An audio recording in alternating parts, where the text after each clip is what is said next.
राजाची राणी नसतानाही जिनं आपल्या लेकराला राजा केलं, असा महान पराक्रम ज्यांनी करून दाखवला त्या राष्ट्रमाता राजमाता जिजाऊ. राजा नसतानाही, राजाच्या घरात जन्म नसतानाही राजा होता येतं, असा महान पराक्रम ज्या महाराष्ट्राच्या मातीत घडला ते छत्रपती शिवाजी महाराज. विद्येविना मती गेली, मतीविना नीती गेली, नीतीविना गती गेली, गतीविना वित्त गेले, वित्ताविना शूद्र खचले. एवढा अनर्थ एका विद्येने केला.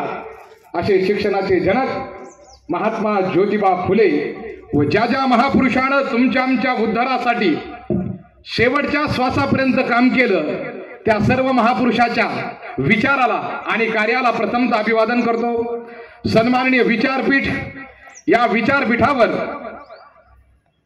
या संस्थेचे सन्माननीय अध्यक्ष आदरणीय शिवाजीराव चोते साहेब आणि ग्रामीण भागामधून एक आंतरराष्ट्रीय स्टेजवर काम करण्याची क्षमता ज्या महाविद्यालयाच्या विद्यार्थ्यांमध्ये होती ते सन्माननीय आदरणीय राजकुमारजी दादा तांगडे व विचार मंचावरील सर्वच टीम.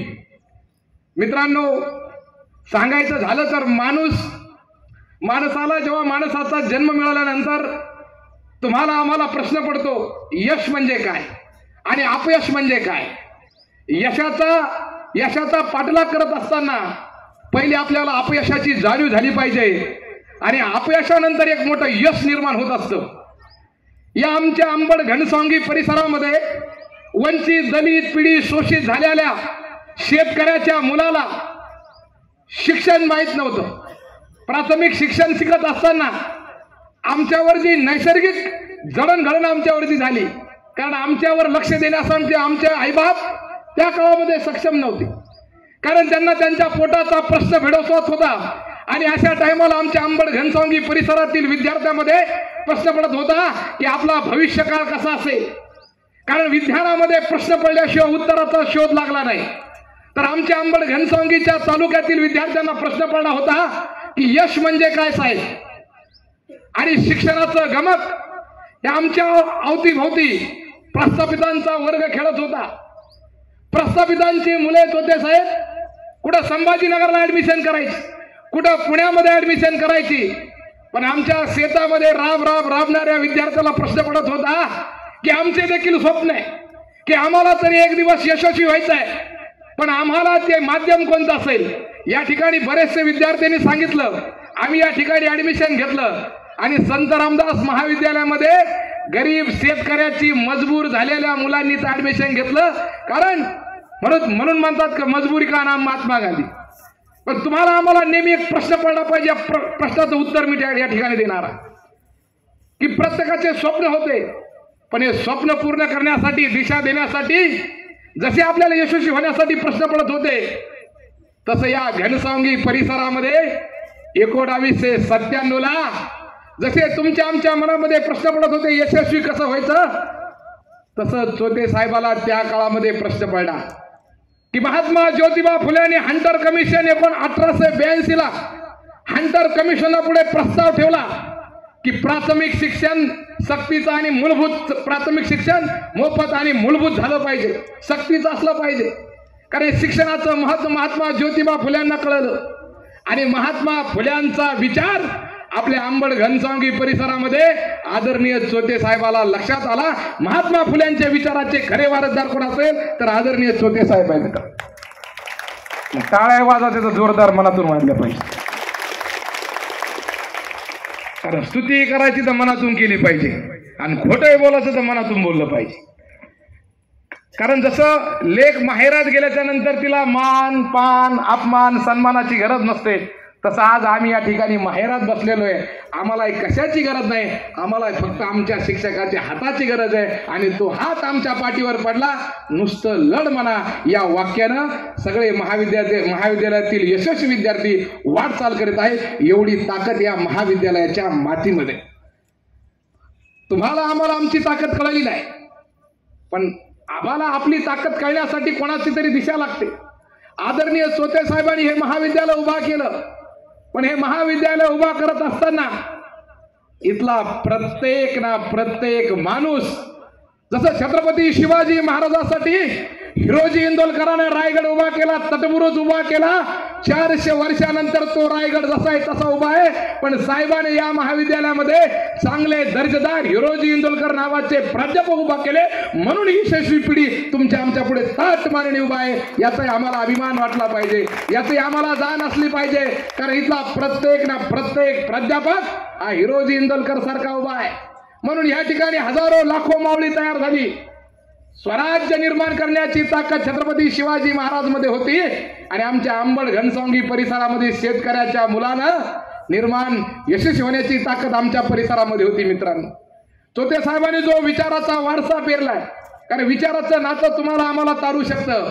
या महाविद्यालयाने काय दिलं याच्यापेक्षा मी या महाविद्यालयासाठी काय केलं हा सगळ्यात ज्याला पडलेला प्रश्न आहे. माझंही या महाविद्यालयासाठी काहीतरी देणं लागतं हा तुम्हाला आम्हाला पडलेला प्रश्न, तुम्हाला आम्हाला प्रश्न पडला पाहिजे.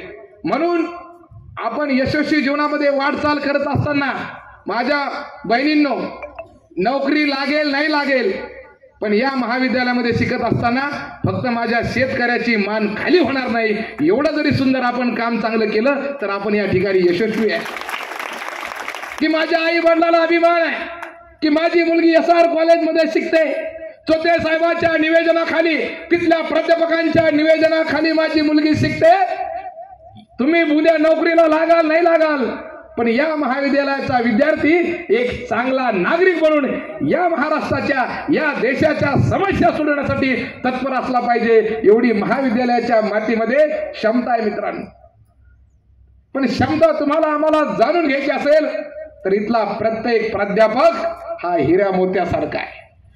म्हणून हा विचार समतेचा, ममतेचा विचार देण्याचं काम या महाविद्यालयाने आमच्यासारख्या विद्यार्थ्यांवर केलेलं आहे. चोते साहेब माझ्या घरी जेव्हा त्या दिवशी आले होते, त्या दिवशी मी त्यांना अभिमानाने म्हणलो की जर SR कॉलेज घनसावंगी सारख्या ठिकाणी निर्माण झालं नसतं तर अरविंद घोगरे कोणाच्या तरी बांधावर 200-300 रुपये रोजानी काम करीत असतात. या महाविद्यालयाने तुम्हाला आम्हाला दिलं काय? एक विचार तुमच्या आमच्या जीवनामध्ये क्रांती पेटू शकतो. या SR कॉलेजनं आणि इथल्या प्राध्यापकानं एक विचार मला दिला आणि हाच विचार घेऊन मी सलग 4 वर्ष झाले डॉक्टर बाबासाहेब आंबेडकर विद्यापीठामध्ये छत्रपती शिवाजी महाराज जयंतीला दरवर्षी मला 4 वर्ष बोलवलं जातं. हे या महाविद्यालयाचे यश मित्रांनो. स्वतःतल्या कमतरता बाबी तुमची आमची स्पर्धा स्वतःशी आहे, म्हणून स्वतःला कधीतरी प्रश्न विचारला पाहिजे. आणि चोते साहेबाला मी त्या दिवशी म्हणालो की हे महाविद्यालय तुम्ही उभा केलं आणि या महाविद्यालयामध्ये गरीब शेतकऱ्याची मुलं आज शिकली. आमची त्या काळामध्ये परिस्थिती नव्हती. एकीकडे शेतामध्ये काम करायचं आणि शेतातलं काम आवरल्यानंतर महाविद्यालयात यायचं आणि इथली शिदोरी घेऊन नवी दिशा, नवा युग, नवं क्षितिज स्वप्न बघून आम्ही या ठिकाणी वाटचाल केली. आणि अभिमान आहे आम्हाला. आपण लोकांच्या पाठीवर कौतुकाच्या थाप दिल्या, पण आपण आपल्याला कधीतरी बघितलं पाहिजे या जगाच्या भरारीमध्ये जग कुठे आहे आणि मी कुठे आहे. निश्चित या महाविद्यालयाचा विद्यार्थी, मी महाराष्ट्रभर कार्यक्रम करत असताना, पवाड्याच्या माध्यमातून जात असताना या ठिकाणी घुगे सरांनी फमू शिंदे सर आणले होते आणि यावर्षी मी हायकोर्टला माझ्या समोर 4 जस्टिस आणि 3000 वकील त्या ठिकाणी होते. त्यावेळेस फमू शिंदे साहेब मला म्हणले की एक वेळेस मी SR कॉलेजला आलो होतो, तेव्हा तो आवाज आणि हा आवाज मला कुठेतरी साम्य वाटतो. तेव्हा मी छाती ठोकपणे म्हणालो की मी संत रामदास महाविद्यालयाचा विद्यार्थी आहे. आणि माणूस कधीही माजी विद्यार्थी होत नसतो. विद्यार्थी हा विद्यार्थीच असतो, पण विद्यार्थ्याला समजून घ्यावं लागत असतं की आपल्याला वेळोवेळी मार्गदर्शनाची गरज आहे मित्रांनो. म्हणून या महाविद्यालयाने अनेक तरुण घडण्याचं काम केलेलं आहे. म्हणून जाता जाता माझ्या लेखणीतून एक कविता सादर करतो महाविद्यालयासाठी. या घनसावंगीच्या मातीत, या घनसावंगीच्या मातीत SR कॉलेज शोभून दिसत, या घनसावंगीच्या मातीत SR कॉलेज शोभून दिसत, शोभून दिसत या, नाव जिल्ह्यात गाजत या, शोभून दिसत या, नाव जिल्ह्यात गाजत या. निळ्या आभाळी निळाच रंग दिसे चांदणी, चांदण्यात दिसे चांदण्यात सर्व तरुण हुशार झाले याच बघा मातीत याच बघा मातीत या घनसावंगीच्या मातीत या सरकवाले शोभून दिसत या शोभून दिसत या नाव जिल्ह्यात गाजत या शोभून दिसत या नाव जिल्ह्यात गाजत या